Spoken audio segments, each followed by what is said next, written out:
Selamat datang di obrolan pantry. Obrolan soal hidup dan keuangan. Bareng Puri dari Mencoba Minimalis Dan gue Tirta dari Big Alpha. Kurangin yang gak perlu, Atur duitnya. Udah makan siang? Udah. Oh ya. Gimana dunia perkontenan sebagai Twitterati? Ya begitulah. Sekarang tuh Hidup demi konten. Tapi gue udah enek tau kalau ngeliatin semua yang pakai judul resesi gitu. Terus udah gitu semua orang jualan. Ya. Nah terus udah gitu ya jualan saham termasuk ya. Jualan kelas. Tersertifikasi Iya kan tuh dong, kira-kira. iya dong. Ya, Nah. gue makan ya. Ya. Nggak resign kan? Enggak, makan aja langsung. Terus gue tuh merasa sekarang yang ngomong adalah bukan yang expert. Iya. Salah nggak gue? Enggak juga sih, karena semua orang berhak ngomong zaman sekarang. Tapi pertanyaannya adalah, boleh nggak? Jadi ada teman lu ya? Jadi ini lucu banget ya. Jadi kan temen gue, dia kan berkarir di dunia lawak lah ya, stand up komik gitu. Terus tapi kayaknya kalau gue lihat sekarang tuh dia jadi lebih laku jualan atau narasi-narasi yang dia ceritain tuh soal saham gitu. Dan investasi. Nah, terus persona yang dia jual adalah kalau kalah cut loss. Iya. Bukan profit ya, malah Nggak loss. profit. Nah, udah gitu kayaknya tuh dari waktu dia jujur itu tuh belum tren lah ya, orang sejujur itu menceritakan kehilangan duit gara-gara saham gitu. Sampai kalau nggak salah tuh 60%. Nah, viral atau diomongin banyak orang lah. Nah, dari itu dia konten. Jadiin konten. Iya. Jadi pertanyaannya dia sebenarnya nggak menang atau nggak profit gitu ya, tapi mungkin dia dapetnya dari konten ya. Duitnya mungkin bisa balik dari konten. Jangan ngomongin orangnya di sini. Kita sini. Kita panggil aja Yuda Keling. Halo. Selamat datang. Ada yang resign. Masih ya gini kayak. Terima kasih loh. Saya kebetulan jualan kelas Telegram juga. Kalau ada yang mau daftar langsung. Enggak bohong. Dia langsung jualan. Ya ini Yuda Keling, ini adalah episode pertama kita, pilot episode. Selamat datang di obrolan pilot pantry. ya? Belum tentu tayang dong. Belum tentu tayang. Jadi kita lihat dulu hasilnya gimana. Berarti kalau ini tayang berarti cukup baik ya? Cukup baik. Tolonglah ratingnya dibantu. Oke. Jadi inilah obrolan pantry, konsep dari Big Alpha di mana kita ngebahas keuangan atau investasi atau apapun itu di pantry kayak gini. Oke. Yud. Jadi kehormatan lo yang bintang tamu pertama. Hai, gue merasa terhormat diajak Big Alpha karena Big Alpha udah lama gue follow, Mas. Oh gitu. Kita cari yang gratis-gratis aja sih. Tunggu, jadi duit lu lebih banyak jualan konten, jadi komika, atau jualan bawang? Aduh, Sekarang. Bawang sih belum ada hasilnya ya. Karena bawang tuh bukan bisnis yang terlalu diseriusin. Jadi lebih banyak teman-teman yang masih pesan atau orang yang udah pesen tuh pasti pesen lagi tapi nggak ekspansinya nggak gede-gede banget. Jadi secara pemasukan buat hidup sih masih belum mencukupi lah kalau dari jualan bawang. Iya. Cuma kalau untuk hidup lebih banyaknya ya dari sosial media sama dari panggung-panggung stand up sih. Oke. Pekerjaan pertama lo apa Yud? Pertama kali. Orang kan taunya Yuda Keling tuh stand up comedian ya. Orang yang masuk TV, main film semacam. Pekerjaan pertama apa yang? First job lo yang dapat duit apa? Nggak ngebuzzer kan? Atau Nggak apa-apa juga kalau iya. Kayaknya yang pertama dapat duit tuh waktu jadi penonton di penonton bayaran? Tapi di kayak kampus. Bukan. Jadi kampus itu dulu kan kalau nonton acara TV dapat duit kan? Tapi duitnya buat danusan. Oh. Jadi duitnya bukan buat pribadi. Dapat berapa tapi per kepala? Nggak tahu deh gue. Gitu gue. Itu diambil sama ketua BEM-nya kayaknya. Nggak tahu sih. Koordinator penonton. Sama dia. Jadi lu kalau di acara-acara TV kayak di Metro di Iya, dulu tuh kampus gua diundang beberapa kali di acara-acara TV buat ikut tuh buat dapet duit danusan aja. Oh, jadi di saat kampus lain jualan risol mayo lu nonton. Iya, dulu kan atau jualan jasa satuan nih. Tapi bukan dulu tuh kalau nggak salah proaktif Metro TV. Acaranya acara yang intelek. Iya, ya kan yang biasanya yang ngundang acara anak-anak kampus kan juga kayak acara itu kan gitu ya? gitu-gitu. Oh, iya. Cuma itu bukan pekerjaan yang menghasilkan uang sih, karena itu kan buat rame-rame.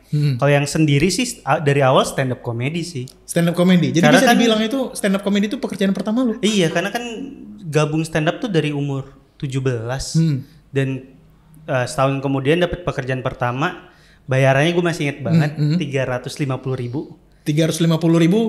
honornya. Cuma yang jadi masalah waktu datang ke sana disuruh beli tiket sama panitianya.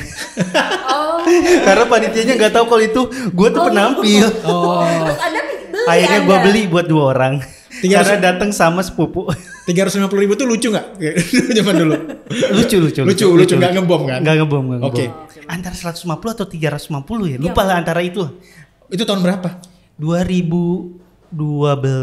Oh. Abis yang lu audisi Sebelum itu, jauh sebelum itu. Itu lu belum masuk TV lah ya? Belum berarti? masuk Belum TV. jadi sidekicknya Raditya Dika belum? Belum. belum riffing Jauh ya? riffing itu juga Belum, masih Belum jauh, ya? masih jauh. Oh, Belum ya apa? ampun.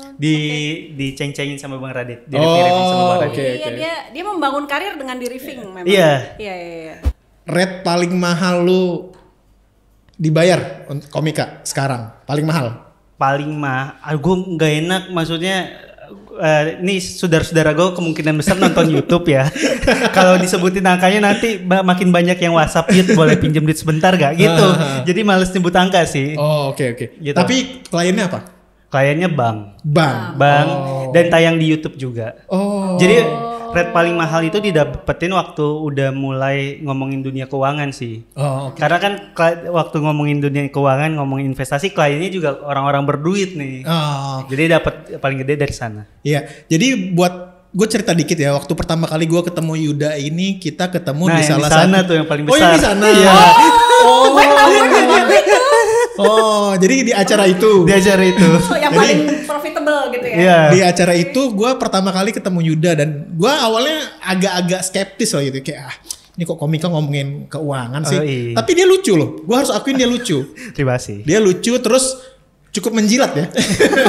Itu harus ya. Namanya juga Maksudnya kolaborasi. biar nggak cuma satu kali diundang. Iya. Harus berkali-kali. Jadi kita perlu itu. Jadi dia bisa masukin produk-produk keuangan di antara beat-beat komedi dan masuk gitu dan lucu. Dan nggak patah kan? Nggak patah. Nyambung. Dan menjilat sekali. Dan untuk bos-bosnya itu. Jadi pasti gue oke ini pasti udah akan diundang lagi sih. Gue bilang kayak gitu. Semoga. Jadi di acara itu. Di acara itu. Mahal. Pantesan lo hari itu ganteng banget ya. Hari itu senyum banget lah, full senyum lah. banget ya. All out ya. Pantesan dia sampai acaranya bubar. Iya. Gua udah kelar tuh jam 2 ya, tapi Iya. bubar jam 6 nungguin di tempat servis. Balik gue duluan yang balik daripada dia. Iya. Ngobrol-ngobrol sama klien. Pantesan. Itu. Ya, Yoi. service.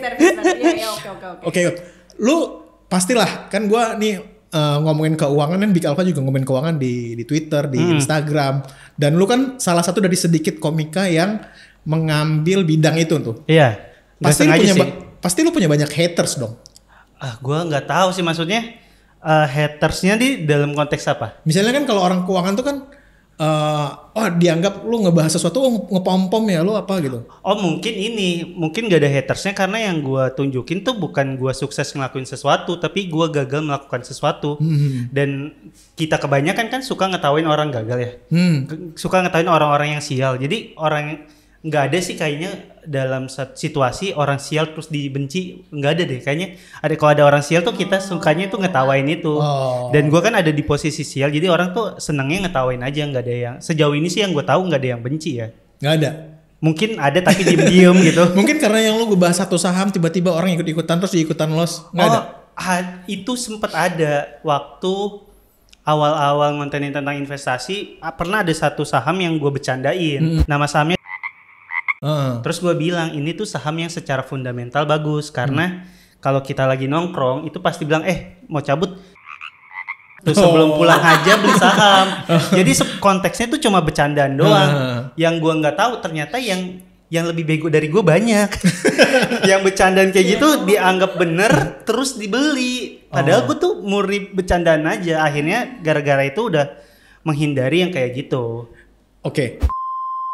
Gini, tapi sering juga orang interpretasinya kan beda-beda ya. Apakah mereka ngelihat berarti apa yang lo omongin gue beli yang sebaliknya gitu. Iya, ada yang kayak gitu. Jadi lo kontra gitu. Iya, kontranya gitu karena emang sering banget apa yang gue habis beli langsung turun kan. Jadi itu jadi joke saja. Yuda indikator gitu. Yudamologi. Sekolah sama Mansur Mologi dan Kaisang Mologi. Saingan ya? Saingan. Tapi cuma nggak jualan agama doang, waduh. Bukan gue yang ngomong ya. Pertama kali lu tertarik ngebahas investasi dan keuangan tuh kenapa sih? Lu pertama kali main saham deh. Investasi saham, sorry. Ntar gue ngomong main saham. Selalu ada yang, jangan main saham. Investasi saham. Okay. Harus investasi saham. Pertama kali tuh di 2020, waktu pandemi. Jadi ya di 2019 tuh udah pernah nontonin videonya Bang Radit yang dia bilang dia udah bisa pensiun. Yeah. Dia jelasin tuh dia bisa pensiun karena dia udah investasi di reksadana dari 2004 kalau nggak salah, terus udah investasi di saham juga. Cuma waktu gue nonton itu tuh jadi informasi sekilas aja karena gue ngerasa kayak saham cuma buat orang-orang pinter dah, orang-orang berduit deh. Waktu pandemi di Instagram banyak banget konten tentang investasi. Terus teman-teman gue yang gue tahu bego, kok udah ngomongin saham juga nih. Ternyata nggak perlu sepinter itu nih. Dan gue anak itu apa yang rame di sosmed gue ikutin mas. Karena buat kebutuhan bikin konten kan. Jadi apa yang lagi tren gue ikutan bikin biar ya engagementnya bagus, dapat pekerjaan dari Instagram. Dan salah satu yang waktu itu tinggi kan saham. Jadi gue ikutan beli dan enak banget waktu 2020 itu beli apapun untung, untung. Betul. Yang salahnya gue waktu pasarnya udah mulai membaik, kebiasaan gue beli ngasal itu masih gue lakuin. Jadi pas beli, kok udah nggak untung lagi, kok beli nggak untung lagi gitu. Oh, jadi pertama kali beli saham itu 2020. 2020 waktu bulan Mei. Saham apa? Bank BRI. Bank BRI. Cuan lah. Soalnya Mei itu kalau nggak salah beli. Betul. Mei 2020 itu lo tutup mata aja beli apapun cuan. 2.200 kalau nggak salah. Iya benar. Cuma kan namanya bank besar ya, pertumbuhannya kan emang 0,25, 2%. Terus lihat di Instagram, kok sehari bisa 25% nih. Mulailah ngasal-ngasal beli, tapi tetap untung. Dari Bank BRI lu beralih ke Sebat tadi. Sebat itu cuma yang menyangkut banget sih NV. Itu. NV. Yang sampai sekarang belum bisa dijual. Karena masih di suspend udah 3 tahun di suspendnya. Dikit lagi di kick sama bursa kayaknya tuh dia. Jadi selama itu dari 2020 lu sampai sekarang terus top up gitu. Atau gimana? Akhirnya karena waktu ngontenin dan rame diseriusin.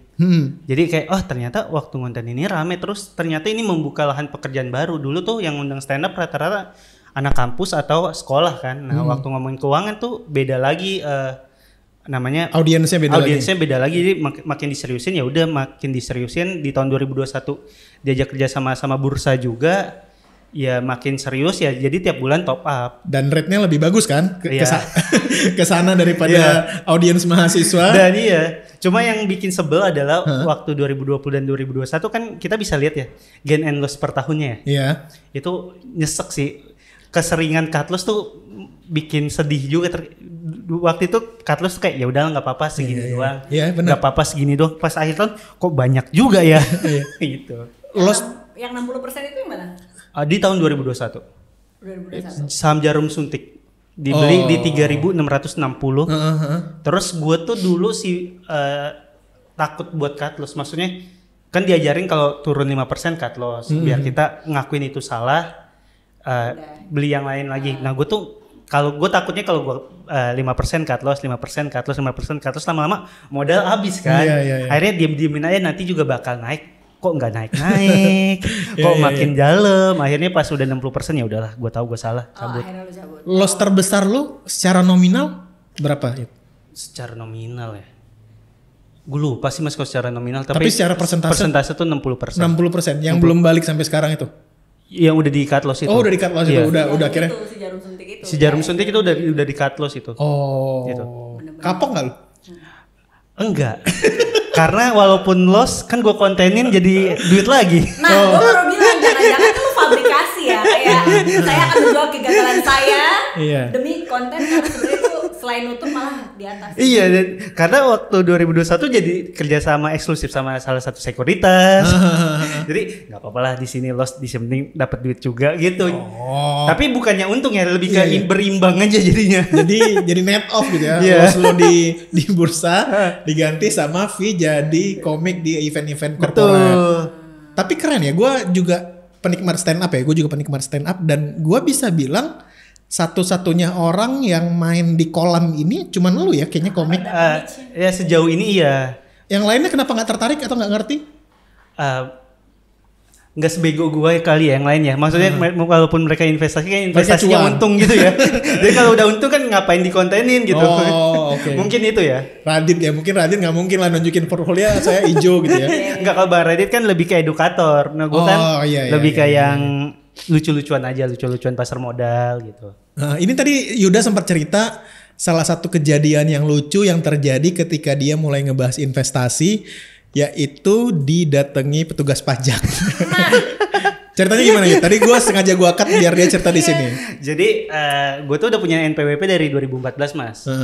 Cuma pengetahuan tentang pajak kan enggak semua orang tahu kan. Maksudnya yang gue tahu tuh kalau gue dapat kerja ditanyain NPWP, dipotong 2,5% kalau nggak salah ya. Dan dari 2014 sampai 2020 tuh ya udah nggak pernah apa namanya lapor. Jadi ya udah kirain tuh ya udah dipotong, ya udah gue diem aja lah. Gak usah lapor lah. Gitu. Sampai akhirnya 2020 ngomongin keuangan, ngomongin investasi. Suatu pagi dibangunin sama mama, ada orang pajak ke rumah. Hah, apa nih orang pajak nih? Datang, bangun, belum mandi tuh. Ya kenapa? Iya mas Yuda belum pernah lapor pajak nih. Berapa orang datang?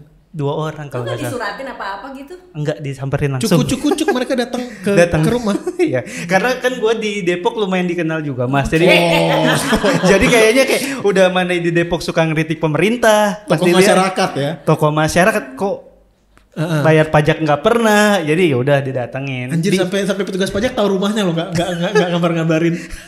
Orang gue pernah ini mas, ada orang yang suka nonton gue stand up, nanya ke tukang parkir minimarket dekat rumah gue, nanya rumah Yuda mana, terus dia datang ke rumah gue mas. Itu siapa? Stranger saja. Stranger aja. Dia mau hangout gitu sama lu. Akhirnya dia nginep di rumah gue. Serius. 2013 kalau nggak salah. Orang asing datang terus nginep, lu nggak takut? Iya, lu nggak takut lu. Saat itu gue masih terlalu bodoh kayaknya mas, dan naif kayak ya udahlah nggak apa-apa gitu. Oke, soalnya datangnya di malam-malam. Iya. Orang pajak tadi terus? Akhirnya diedukasi lah kalau pajak tuh selain kita udah dipotong harus lapor. Ya besoknya langsung datang ke kantor pajak, terus selesain apa yang harus gue bayar. Karena yang gue nggak tahu ternyata tuh pajak perorangan tuh progresif. Betul. Nah jadi harus selesain beberapa pembayaran yang kurang bayar kayak gitu. Jadi itu pajak-pajak sebelumnya akhirnya lo bayar gitu. Harusnya akhirnya dibayar kalau nyelesain yang tahun-tahun sebelumnya. Waktu kemarin ikut program apa namanya? Amnesti. Bukan, yang setahun setelahnya.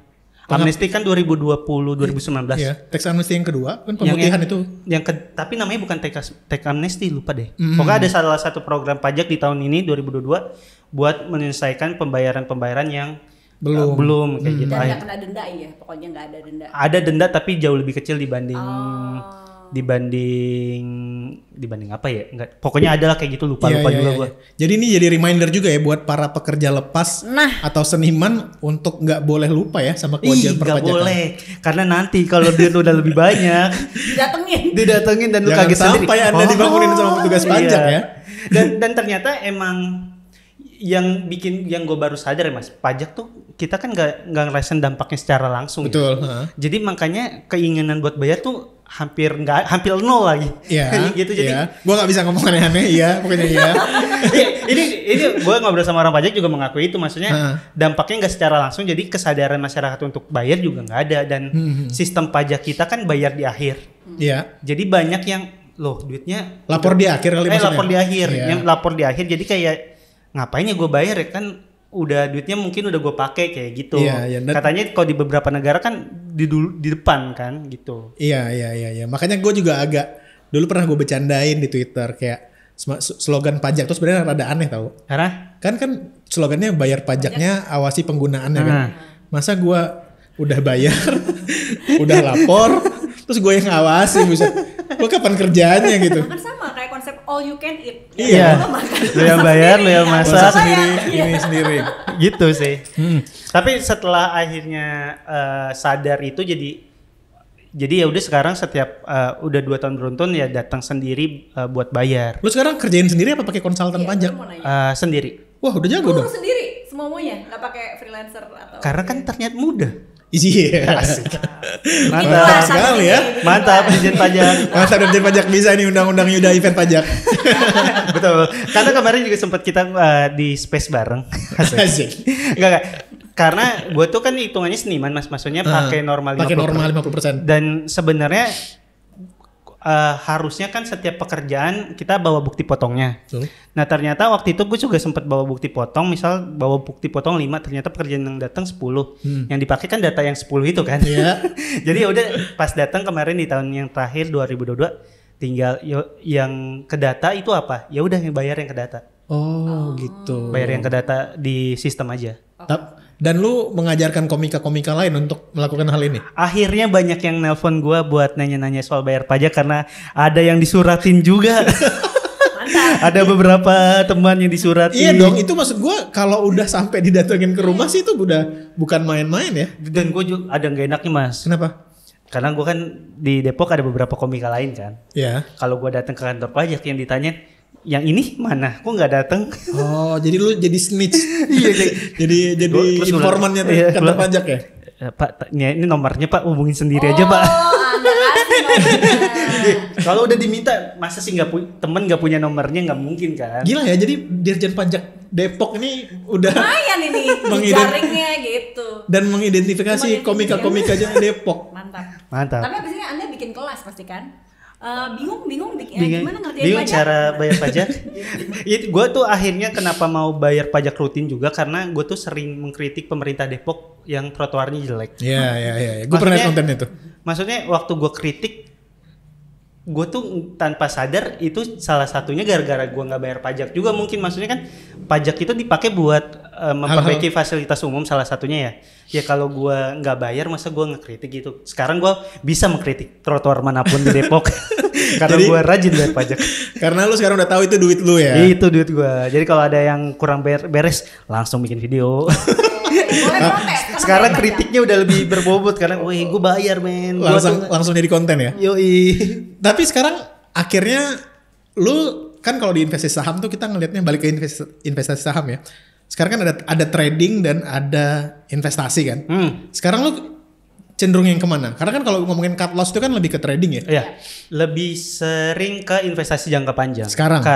Karena gue menyadari gue belum cukup baik buat pilih saham mana yang bakal bertumbuh. Jadi ya udah DCA aja di salah satu gue bahkan sekarang lagi bikin konten yang namanya naik turun investasi. Jadi DCA ke 4 produk investasi, ada reksadana saham big caps sama 2 ETF. Oke, gue kalau belum tahu apa itu DCA, yang dimaksud Yuda itu adalah dollar cost averaging. Itu adalah aktivitas rutin membeli satu instrumen saham setiap bulan dengan jumlah yang sama. Iya, betul. Jadi biar dapat rata-ratanya lebih rendah. Iya, gitu kan? jadi beli 4 produk itu buat konten juga. Jadi beli saham individual, beli reksadana saham sama beli ETF. Untuk lo ngebandingin gitu mana yang lebih bagus. Niatnya selama 1 tahun mau lihat mana yang pertumbuhannya jauh lebih bagus dibanding yang lainnya. Karena kan setiap kali ikut kelas investasi yang dibilang tuh kalau mau mulai investasi biar gampang ke reksadana aja atau biar gampang beli saham yang udah mapan aja, mau lihat yang paling menghasilkan yang mana sih, kayak gitu sih. Tapi ada beberapa yang swing trading juga, karena kalau konten sejujurnya lebih rame tuh yang swing trading gitu. Betul. Beda peruntukan tapi dia tuh. Iya, karena kalau konten itu untuk investasi jangka panjang nggak menarik, basi banget kan. Bener. Ini gue lagi ini mas, lagi bingung juga, maksudnya yang konten itu kan udah jalan dari bulan Februari sampai sekarang udah 8 bulan nih. Tiap bulan gue menyisihkan duit buat beli DCA itu. Kontennya nggak pernah viral mas, nggak kemana-mana kan? Iya, maksudnya FYP di TikTok juga nggak pernah, maksudnya duit bos jadi sia-sia nih di sini nih. Duitnya juga bertumbuhnya kecil. Iya. Makanya gue nggak pernah bikin konten portfolio kayak gitu, karena gue nggak trading sama sekali, gue investing ya. Dan emang boring banget kalau dijadiin konten. Iya. Kayak nabung biasa aja gitu. Kayak mau diomongin apa gitu. Ya bulan ini naik 4%. Bulan depan turun lagi jadi cuma 1% untungnya gitu. Iya. Oke. Jadi lu sekarang udah nggak ada yang akun untuk investing, ada akun yang untuk trading gitu. Itu di akun yang sama karena waktu itu kerja sama satu sekuritas, jadi pakai sekuritas mereka buat investing dan buat konten juga. Oke. Jadi trading tuh lebih ke kontennya sih dibutuhinnya ya. Yeah. Karena engagement makin baik, brand makin banyak yang masuk, duit juga masuk. Oke, ini pertanyaan gue agak sensitif sih Yud. Ini pernah gue ngeliat ini satu tweet yang no mention lu. Gue gue yakin lu nggak sadar sih ini. Oh iya. Iya. Jadi waktu itu ya biasalah Twitter lah ya. Twitter kan rame-rame orang-orang no mention menyindir sesuatu kejadian. Tempat orang berantem Twitter tuh. Kalau gue ngomongnya platform paling pemarah. Oh iya benar. Iya kan? Nggak ada orang sepemarah itu di Indonesia kecuali di Twitter. Nah tweet itu bilang bahwa gimana sih komika ini kok diajak ngomongin investasi, nggak punya sertifikasi, nggak punya apa, tapi ngomongin instrumen keuangan. Tanggapan lu gimana? Yang gue tuh tahun 2021 bareng sama Bursa Efek juga, bikin sekolah pasar modal yang ngomongin investasi juga.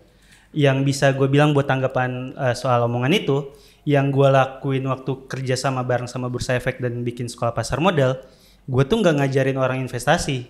Yang ngajarin itu dari sekuritasnya dan dari Bursa Efeknya. Gue ada di sana buat membagikan apa-apa yang gue rasa bikin gue gagal berinvestasi.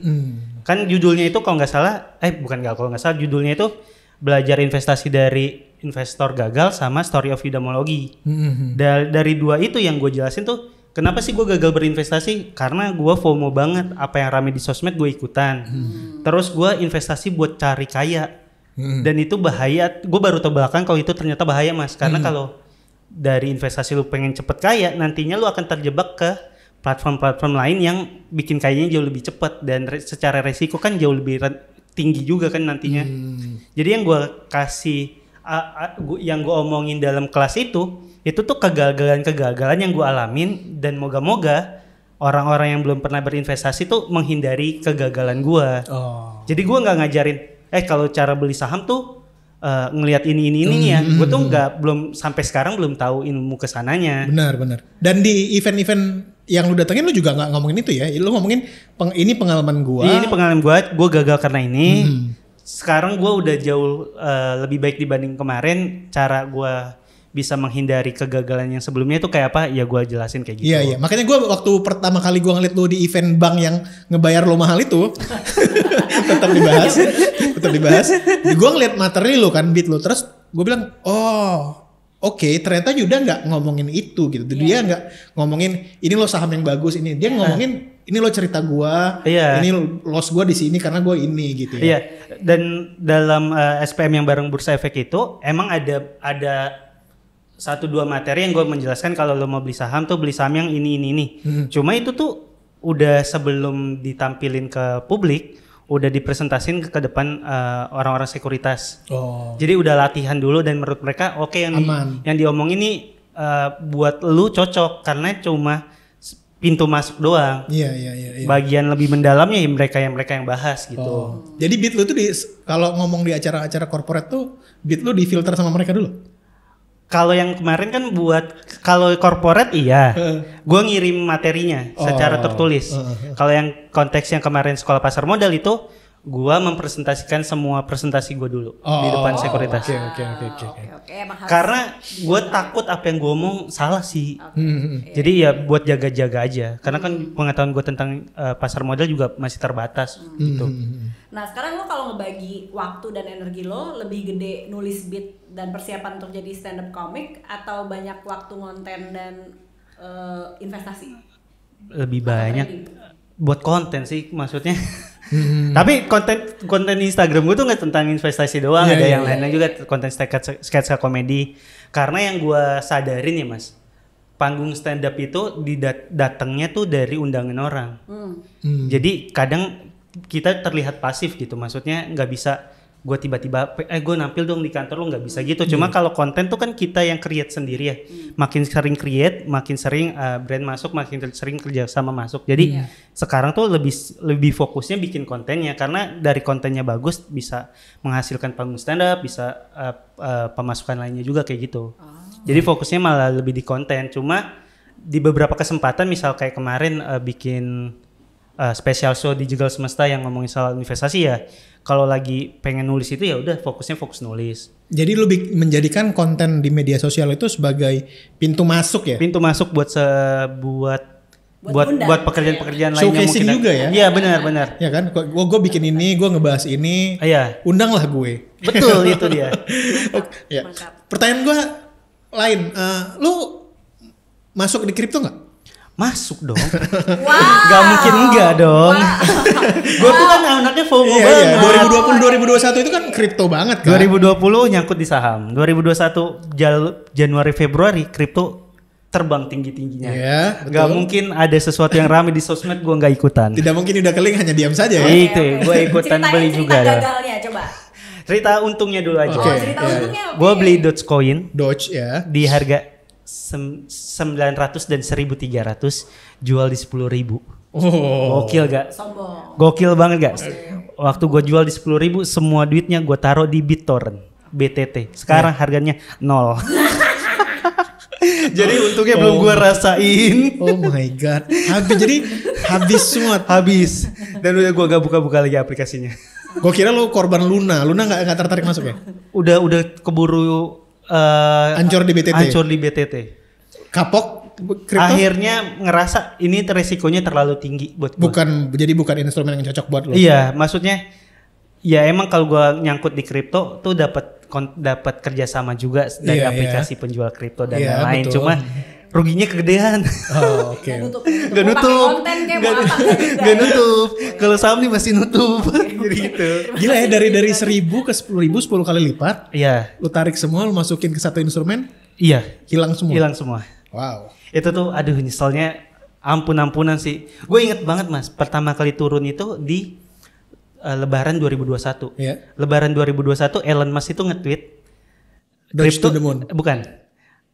Tesla nggak bisa dibeli pakai Bitcoin. Iya. Langsung turun 50%. Abis itu Elon Musk nge-tweet abis itu 2 minggu kemudian atau beberapa hari kemudian Cina nge-ban kripto, hancur. Jadi hilang duit gue tuh dalam 2 minggu itu. Lo kayak gitu bisa tidur gak sih, men? Hah? Bisa tidur gak? Kayak anjir duit gue hilang nih. Nah gue tuh yang gue bingung ya, katanya orang tuh kalau loss tuh sampai nggak bisa tidur. Nah, lo nyenyak aja. Kayaknya gue tuh terbiasa menertawakan kejadian buruk dalam hidup, Mas. Jadi itu ya udahlah, diemin aja, nanti juga bisa gue ketawain. Jadi gue selalu kayak gitu mikirnya. Enggak, atau duit lu banyak banget sih. Iya. Atau dia mikir kayak gue bisa balik modal dari event. Nah, ya kayak gue terlalu positive thinking itu kayaknya. Padahal duit gue nggak sebanyak itu. tapi nggak sampai nggak bisa tidur sih, murni. Tapi basic mentalnya tuh karena ya udah ini sekarang sial, nantinya bisa gue ketawain kok gitu. Oh, oke. Abis ini ada permainan untuk Anda. Oke. Mainnya Stay tune. adalah jawab atau jam.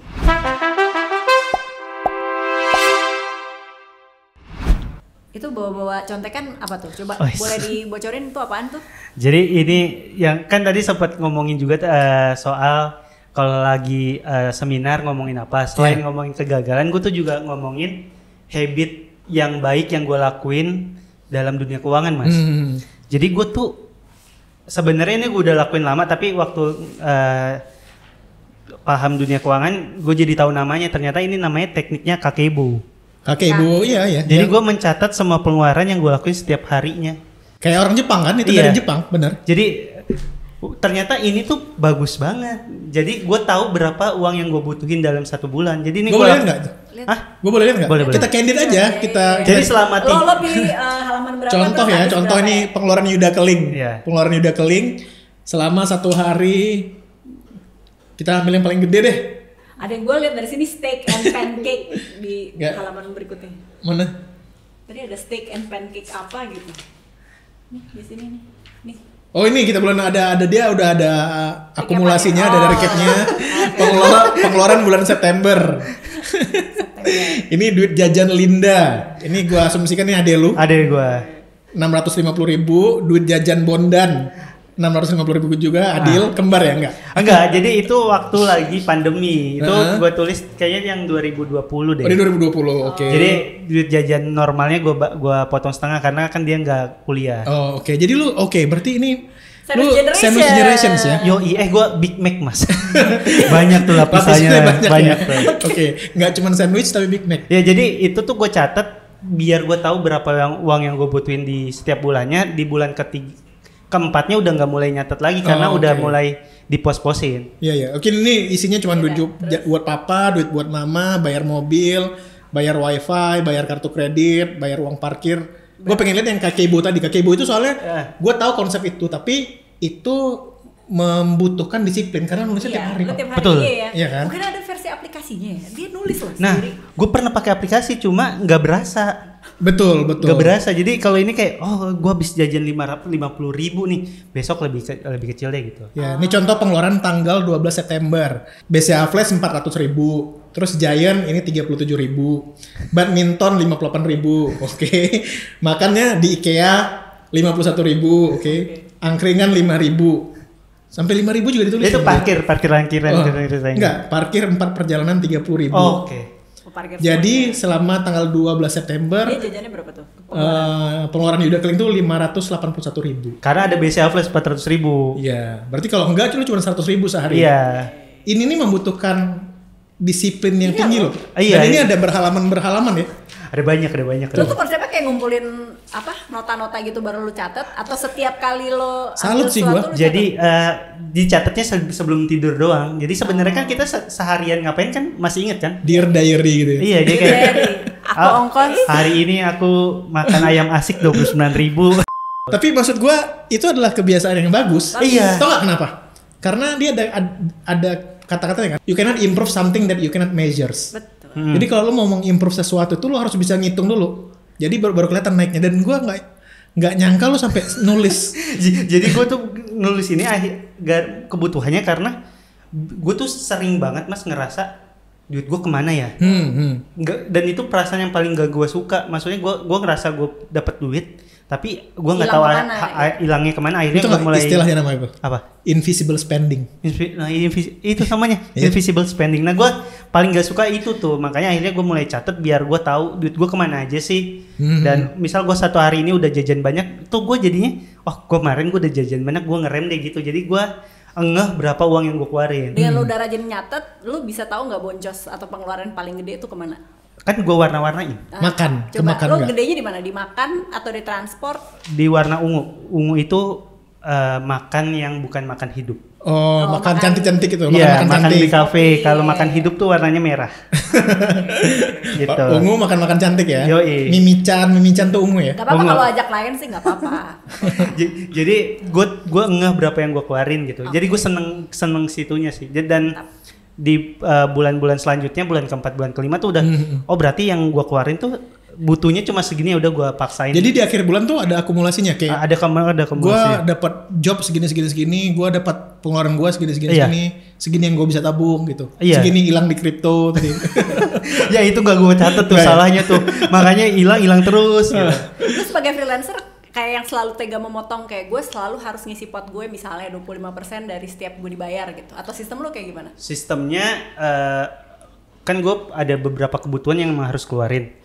Jadi kebutuhannya dulu, pemasukan gue keluarin kebutuhan dulu, sisanya biasanya 50% ke tabungan, 50% ke investasi. 50-50. Jadi semua itu lu udah aman lah ya, kayak asuransi, dana darurat. Itu udah termasuk di situ. Di kebutuhan yang harus dibayar. Si yang 50% tadi tuh mengisi asuransi. Asuransi di cost keluarnya. Lu udah berarti udah fully protected by insurance? Iya. Wow. Asji juga nggak asuransi jiwa? Karena kan Anda. Nah, gue Asji malah ambilnya. Tulang punggung keluarga. Bukan asuransi kesehatan? Jiwa dan kesehatan kayaknya ya gue double. Wow, keren sekali Anda ya. Iya. Mantap. Gue takut ini mas, takut kalau gue meninggal keluarga gue miskin lagi nih. Wow, berarti Anda sudah berhasil meningkatkan taraf hidup ya, keluarga ya. Semoga bisa bertahan ya. Kan takutnya kalau turun gaya hidup kan susah ya. Iya. Itu benar. Ya. Oke, lanjut, kita ada games. Yes. Gamesnya tadi udah disebut Puri, jawab atau jamu. Jawab. Itu jamu ya, bukan Jack Daniel, bukan. halal. Itu halal. Tenang aja. Oke, jadi ini ada rodanya. Silakan dipencet bagian bawah. Nanti lo jawab, atau kalau lo nggak mau jawab, Oke. Gue harap sih lu minum sih ya.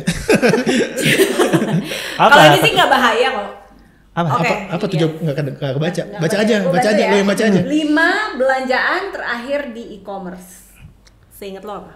Ada satu spray model spray yang gambarnya LV X Supreme. Oh wow. Oh oke. Berapa harganya? 99.000. KW itu gue beli buat kebutuhan konten. Oh oke. Jadi gue bilang ini. Nggak mungkin Supreme 99.000 soalnya. Gue tuh sekarang udah jadi orang kaya banget. Gue udah perlu beli barang-barang mewah. Barang mewah yang gue beli adalah LV X Supreme dalam bentuk spray. Okay. Itu. Terus. Terus 4 lagi masih ingat? Coklat bubuk. Gue suka coklat bubuk dibanding kopi. Terus apa lagi ya? Yang coklat bubuk, barang-barang rumah. Oh ini penggorengan dan wajan. Buat keperluan bawang goreng? Enggak, gue suka masak mas. Oh. Jadi ini cast iron, jadi. Oh iya. Yang itu. Buat bikin nasi goreng atau bikin steak lah. Bikin steak bener cast iron. Yang dari ini kan? Bener-bener besi itu kan? Iya, ternyata susah banget kan? Masak itu. Berat mas. Ada triknya supaya nggak lengket itu? Iya, nah itu nggak enaknya. Penggorengnya habis kita cuci harus panasin lagi. Kalau nggak lengket ya? Iya. Jadi burik. Jangan digosok kalau ini cuci. Cast iron, coklat bubuk, spray, apalagi? Oh ini biasanya beli alat pembasmi semut sama alat bersihin shower kamar mandi. Oh oke. Itu. Masih oke lah ya. Nggak ada aneh-aneh ya? Nggak ada aneh-aneh. Banyakan barang rumah tangga. Kita akan 6 kali puter ya. Boleh. 6 kali puter ya. Kita lihat barang paling mahal yang lo nyesel beli. Nggak ada. Nggak ada. Atau yang paling mahal aja berarti. Karena ini kan tadi ngomongin keuangan juga ya. Gua tuh mas pernah tahun 2021 atau 2020 tahun ini kayaknya deh. Gua tuh pengen banget, kan baru punya rumah. Yeah. Terus punya kamar tapi nggak ada TV dan soundbar. Gue pengen banget beli dua hal itu. Gua cek harganya TV dan soundbar tuh 15 juta. Yeah. Gue sebenarnya kalau mau bobok tabungan ada. Cuma yang gue lakuin adalah gue mencicil itu ke diri gue sendiri. Jadi setiap bulan gue nabung ke diri gue 2 juta sampai akhirnya 6 bulan kemudian baru gue beli. Udah kebeli sekarang? Udah kebeli. Jadi gue tuh menunda itu buat karena gue nggak suka perasaan abis beli terus nyesel gitu. Bener itu. Jadi lo pakai sistem cicil ke diri sendiri ya? Iya. Dan 6 bulan kemudian baru beli dan ternyata rasa seneng itu nggak hilang, malah jadi berlipat karena lu bisa menahan impulsif lu gitu. Kayaknya ini perjuangan ini. Teori gitu. marshmallow itu kan kalau kata Harvard Business Review, orang yang bisa menahan nggak makan marshmallow untuk biar dia bisa dapat 2 itu biasanya sukses di kehidupan. Sukses, karirnya jangka panjang oke. Penelitiannya tuh gitu. Gini, dulu tahun 70-an 80-an itu ada sekelompok anak nih dikasih marshmallow. Dikasih opsi boleh makan sekarang apa dimakan nanti gitu. Nah, ternyata anak-anak yang memilih untuk makan nanti pas di track berapa puluh tahun kemudian mereka hidupnya lebih sukses. Jadi ditariklah hubungan bahwa kalau kamu bisa menunda kebahagiaan, delayed gratification, berarti punya kecenderungan untuk sukses di hidup. Oke, berarti gitu. Berpuluh-puluh tahun kemudian, gua akan jadi menteri nih. Sukses juga nih gua delay gratification buat TV dan soundbar. Nanti belinya mungkin apa gitu kan. Berikutnya yang ketiga ya. Ya. Spin lagi. Oke. Emang gua nggak ada yang mau minum nih. Honor paling tinggi yang lo dapet, Ci. Itu di acara bareng Master Pak. Tapi harus disebut. Kalau gue malas nyebut rupiah karena malas dapet WhatsApp dari yang pahit yang mana tuh? Yang hitam apa yang merah? Lo terserah mau yang hitam apa yang merah. Rasanya macam-macam. Kayaknya ini tuh tipuan. Biasanya hitam kan paling pahit kan, cuma mungkin ini tipuan. Jadi kita minum aja. Lo jangan saran dari gue jangan diseruput, langsung ditenggak aja. Coba. Cheers guys. 1. Dia baca-baca dulu loh. Udah gue bilang jangan diseruput. Masih kurang. Ini tuh rasa obat. Brotowali itu Pak. Oh iya. Sama. Oh iya. Tapi Brotowali itu kayak obat ya? Iya emang obat ya? Jamu itu. Kayak rasa Panadol. Rasa Panadol? Rasa Panadol. Panadol tablet Pak. Ya kalau makan OBH. Enggak, Panadol kan pahit ya. Kalau kita kunyah itu kayak gitu. Gue ngapain kunyah Panadol ya masalahnya ya. Gue nggak pernah punya Panadol sih. Gue nggak tega sih, mau yang manis-manis nggak? Nanti aja. Oh, okay. Itu ada aftertaste-nya lama loh Pak. Iya, itu lumayan. Investasi paling cuan. Investasi paling cuan Dogecoin. Dogecoin itu yang tadi. Iya. Itu kisah sukses. Loh kan 900 ke 10.000. Lo masuk berapa juta? Boleh sebut Iya, nggak? sebut Aduh, dong. minum lagi aja lah kalau sebut. Gue tuh Baru balas. mau nanya berapa rupiah. Lu nggak kayak apa konten creator lain ya yang dengan bangganya Menjual. menyebutkan kayak gua 1 miliar achievement. sebulan, Yo. gua beli mobil 10 miliar, enggak ya? Lu Gue nggak ini mas. nggak kayak gitu ya approach lo? Bukan. Itu Gua- laku loh, Yud. Jumlah lot aja gue kesembunyiin kalau ngomongin investasi. Ya tapi itu laku loh untuk ke masyarakat. Kenapa lu nggak mengambil jalan pintas itu? Karena keluarga gue nggak semuanya ekonominya baik. Oh, lu takut diutangi. Bukan takut diutangin, takut itu bikin kecemburuan. Kecemburuan sosial. Iya kayak anjing ternyata duit lu segini ya. Maksud gue nggak enak lah kalau kita pamer banget sesuatu tapi kita tahu di sekeliling kita ada yang kurang baik kondisi ekonominya gitu. Jadi gue menghindari itu sih. Lu peka terhadap sekeliling lu. Kayaknya ya. Bagus itu, bagus itu. Iya, bagus itu. jadi gue males banget kalau ditanya soal uang gitu lah. Lu nggak akan pernah mau nyebutin nominal. Ada sih beberapa kesempatan, cuma dulu doang ya kayak gue pernah misal rugi 2 juta, yang segitu mungkin gue sebut. Oh, yang gede-gede nggak usah. Nggak, yang gede-gede nggak usah. Jangan sih, ntar lu dibangunin orang pajak lagi mau. Iya. Cukup orang pajak aja yang tahu duit kita berapa. Karena mereka punya datanya. Ya, silakan. Gue ganti warna nih. Oh iya, boleh. Wah ini enak. Doyan ya kalau ini. Yang itu enak, yang Ini itu enak. tuh kalau kita minum jamu, abisnya Itu minum ini. Itu ya mixernya kalau istilahnya di tempat-tempat dugem itu mixernya yang manisnya kan. Likernya. Oh, jadi enggak apa-apa lah. 2 lagi ya. Oke, kita lihat. Berikutnya adalah tunjukin isi chat WhatsApp terakhir. Berani nggak? Berani aja. Bentar, nanti ada yang Chat ke bantu. siapa? Ke siapa aja, pokoknya yang paling atas. Paling atas. Oh, berani nggak? Oh, dia bedain kayaknya handphonenya ya? Lu bedain handphone kerjaan sama handphone Bandel.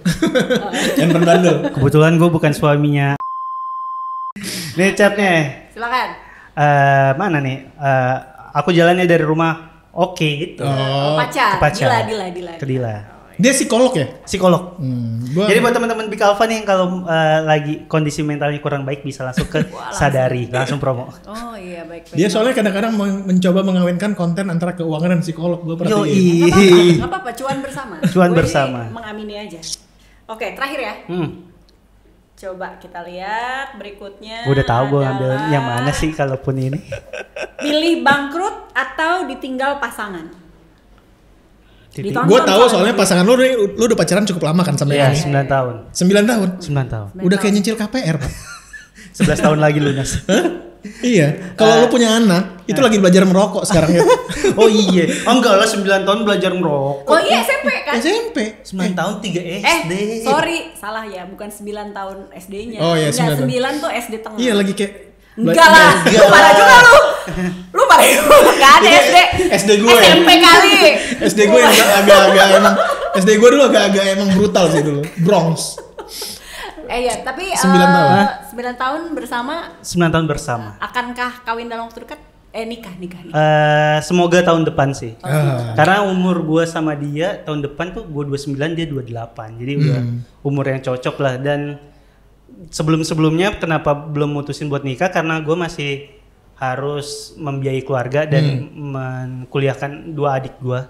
Tahun ini udah ada 1 yang lulus jadi beban finansialnya udah sedikit berkurang. Tongkat estafet pindah ke adik lu untuk membiayai keluarga? Semoganya sih gua bisa memutus sandwich generation sih niatnya. Oh gitu. Jadi nggak lagi terjadi di adik dan ini dan Oke. adik-adik gue lah 2 orang itu. nice. Itu sama persis kita. I feel you. Persis. Kita tulang-tulang kuat. Iya, adik gue untungnya udah lulus. Kawin. Udah lulus jadi tongkatnya itu berpindah ke adik gue gitu. Oke. Oh, enggak semuanya harus ditanggung satu. Gitu. Ya jadi bisa berbagi mungkin kali. Berbagi derita kan? Iya.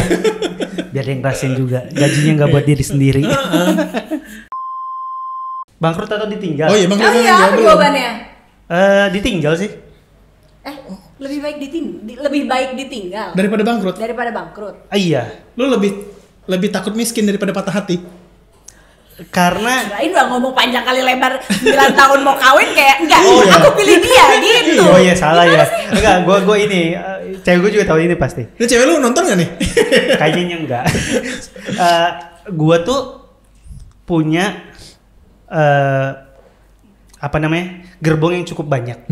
Kalau gue bangkrut tuh yang sedih tuh banyak. Bukan cuma gue, ada beberapa orang lainnya. Jadi mendingan kalau ditinggal kan yang sedih cuma gue doang. Kalau bangkrut kan lebih banyak yang sedihnya gitu. Filosofis loh dia. Filosofis gitu. Ya, benar-benar. Keren banget kan, bisa nih dipotong di TikTok taruh di FYP nih. Sama karena gue dari podcast Mencoba Minimalis, kita tuh ada pernyataan kurangin yang nggak perlu. Apa yang lo kurangin yang nggak perlu dalam hidup lo? Gak tahu sih gue sejujurnya. Gak ada, jadi lu udah cukup minimalis hidup lu. Maksudnya semenjak kenal dunia keuangan tuh emang udah tertata maksudnya. Jadi benar-benar mengubah hidup lu ya? Mengubah banget, gue bahkan sekarang males buat spending. Sekarang? Iya. Ntar kita resesi loh kalau lo nggak spending, kita resesi loh. Bener juga, 2023 gelap. Gelap Pak, 2023 itu gelap sekali, dunia kiamat. Yang gue kurangin tuh bukan spending buat hidup mas. Jadi? Spending hal-hal yang hal-hal tersier lah. Contohnya? Misal dulu setiap ada kerjaan beli sepatu baru. Sekarang tuh udah enggak lagi. Oh, lu Jordan gitu-gitu enggak? Enggak, maksudnya ya masih yang harganya enggak se-Jordan lah. Misal Converse, setiap beli Converse, setiap kerjaan lagi beli New Balance, kerjaan lain beli lagi yang lain. Itu maksudnya setiap habis beli tuh kayak gua harus save reward, gua harus beli kayak. Tapi bukannya untuk profesi lu itu salah satu penunjang karir ya kayak. Tapi kan gua aja ngeliat lu di event yang bank itu anjir necis banget nih Yuda. Tapi kan sepatu itu kan bukan barang sekali pakai mas. Oh gitu. Jadi dulu gua banyak beli sepatu yang sampai sekarang tuh jarang nggak pernah dipakai lagi. Maksudnya sayang banget kayak beli. Oh ya kan kemarin udah nampil di TV pakai sepatu ini masih pakai sepatu yang sama, nggak ada yang masalahin gitu sih. Jadi yang gua cut tuh yang itunya sih kayaknya. Itu lo ngurangin atau gak beli barang-barang tersier tadi lo bilang gitu? Mengurangi. Oke. Masih ada beli beberapa cuma masih dalam batas wajar lah.